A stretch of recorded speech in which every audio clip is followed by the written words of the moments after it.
হ্যাঁ আমি, কিন্তু ইপ্তি তুমি কেন এখানে? আমি এখানে কেন সেটা আমি পরে বলছি, আগে বলো তুমি এখানে কেন? ও আমি তো এই অফিসের। হ্যাঁ হ্যাঁ বুঝতে পেরেছি, তুমি এই অফিসের পিয়ন।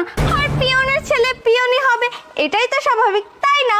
আর আমার এখন মনে হচ্ছে তোমাকে ছেড়ে এসে আমি গুড ডিসিশন নিয়েছি, কারণ তোমার কাছে থাকাকালীন তুমি আমাকে না দিতে পারতে ঠিকমতো খাবার, না দামি কোনো ড্রেস, দামি কোনো রেস্টুরেন্টে খেতেও নিয়ে যেতে পারতে না, আমার কোনো আবদারও পূরণ করতে পারতে না। আর এখন আমার এই স্বামী আমার সব আবদার, সব চাহিদা পূরণ করে, এমনকি আমাকে প্রতি সপ্তাহে দামি দামি রেস্টুরেন্টে খেতে নিয়ে যায়, দামি দামি শাড়ি কিনে দেয়, দামি দামি গহনা কিনে দেয়। তুমি তো ওর যোগ্যও না। বুঝলাম, তোমার হাজবেন্ড তোমার সকল চাহিদা পূরণ করে, আর তুমি আমাকে ছেড়ে এসে ভালোই করছো।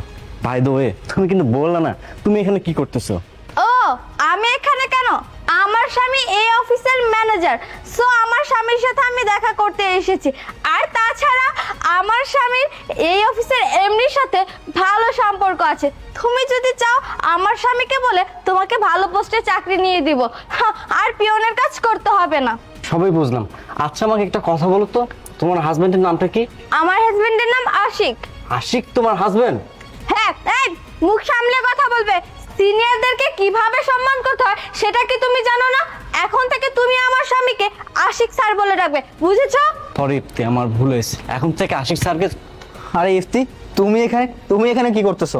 আমি তোমার সাথে দেখা করতে এসেছি। ও আচ্ছা স্যার, আপনি না অফিস থেকে বের হলেন তাড়াতাড়ি বাসায় যাবেন বলে, কিন্তু আপনি এখনো এখানে দাঁড়িয়ে আছেন যে? আমি বাসার দিকে যাচ্ছিলাম। ও আচ্ছা। এই তুমি স্যার বলছো কাকে? এই আমি কাকে স্যার বলছি মানে, ও তোমাকে পরিচয় করে দিই। আসলে ইফতি, তোমাকে আমি বাসায় অনেক গর্ব করে বলতাম না যে আমাদের অফিসের এমডি অনেক ভালো, উনি হচ্ছেন সেই এমডি। আসলে জানো আমার মনটা এত ভালো যে আজকে ওনার জন্যই আমি এখানে দাঁড়াতে পারছি। আজকে উনি না থাকলে হয়তোবা আমি এই কোম্পানির ম্যানেজার হতে পারতাম না। এই তোমার শখ আল্লাহ সবকিছু পূরণ করতেছি শুধুমাত্র ওনার জন্যই।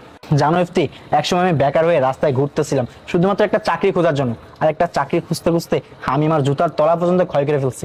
তারপরেও না জানো ইফতি, আমি না বেকার হয়ে রাস্তায় ঘুরতেছিলাম শুধুমাত্র একটা চাকরির জন্য, তারপরেও চাকরি পাইনি, আর চাকরি খুঁজতে খুঁজতে আমি আমার জুতার তলা ক্ষয় করে ফেলছি। আর এই স্যার আমাকে রাস্তা থেকে তুলে একটা চাকরি দিয়েছে, আর আস্তে আস্তে আমার প্রমোশন হয়, আজকে আমি এত বড় কোম্পানির ম্যানেজার। জানো স্যারের মনে না অনেক বড় একটা কষ্ট আছে। স্যার একজনকে খুব ভালোবাসতো এবং স্যারের একটা স্ত্রী স্যার তাকে বিয়ে করেছিল, কিন্তু সেই মেয়েটি স্যারকে বুঝলো না, স্যারকে ছেড়ে চলে গেল। আমি না ভাবতে পারতেছি না যে এরকম একটা ফেরেশতা নামক মানুষকে ছেড়ে মানুষ কিভাবে চলে যায়। আশিক সাহেব, হাত দিনে বলে যে থাকার সে থাকবে, আর যে থাকার না সে কোনোদিনও থাকবে না। নিজের কর্মের প্রতি সম্মান আর নিজের প্রতি আত্মবিশ্বাস থাকলে একটা পিয়নের ছেলেও অফিসের বস হতে পারে। স্যার আপনি সব কি বলতেছেন?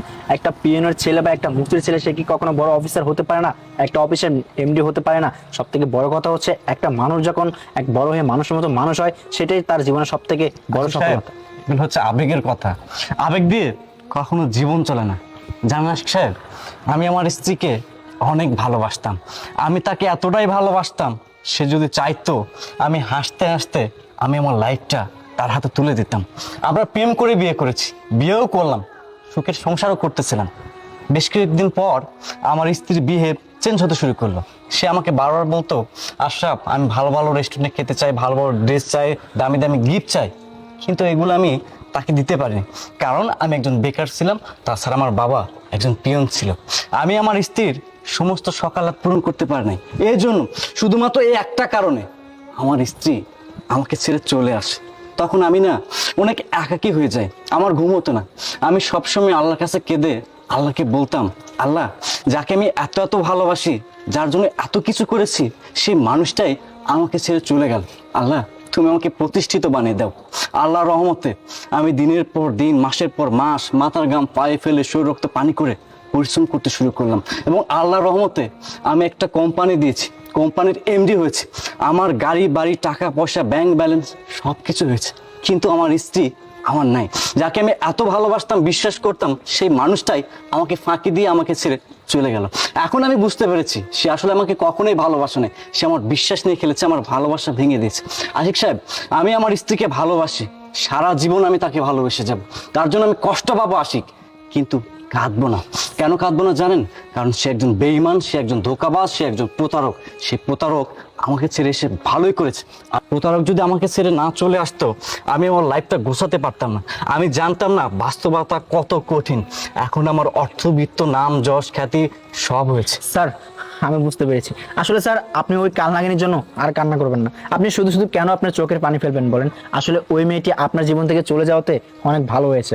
আজকে ও যদি চলে না যেত তাহলে হয়তো বা আপনি এত বড় একটা কোম্পানির মালিক হতে পারতেন না। আজকে ও চলে গেছে বিদায় আপনি এত বড় কোম্পানির মালিক হয়েছেন। আপনার টাকা পয়সা, অর্থ সম্পদ, গাড়ি বাড়ি সবকিছু হয়েছে। বাই দ্য ওয়ে চলেন আপনাকে আমি আপনার বাসায় ড্রপ করে দিই। না শিক্ষক, আমাকে ড্রপ করে দিতে হবে না। আপনি আমার স্ত্রীকে সময় দিন। আচ্ছা ঠিক আছে স্যার, তাহলে আপনি যান। আচ্ছা ঠিক আছে। এই ইফতি চলো।